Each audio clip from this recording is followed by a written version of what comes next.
আজকের বাংলাদেশে আপনারা দাঁড়িয়ে যে বাংলাদেশ দেখছেন, এই বাংলাদেশ ধ্বংসস্তূপের উপর দাঁড়িয়েছিল। আপনারা দেখেছেন আবু সাইদ মুগ্ধের বীরত্বপূর্ণ আত্মত্যাগের ইতিহাস এবং চিত্র। আবু সাইদ বুক চিতিয়ে যেভাবে পুলিশের সামনে দাঁড়িয়ে জীবন আত্মোৎসর্গ করে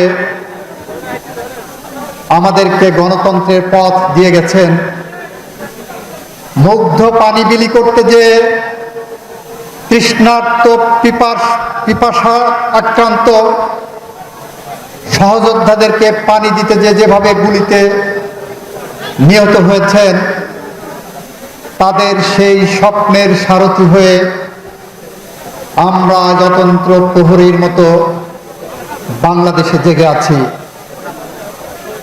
আমরা বাংলাদেশে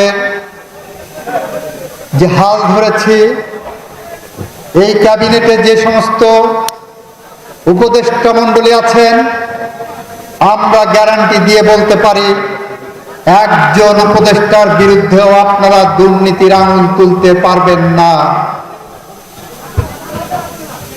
আমার অফিসে ইতিমধ্যেই দুর্নীতির বিষয়ে আমি জিরো টলারেন্স দেখিয়েছি।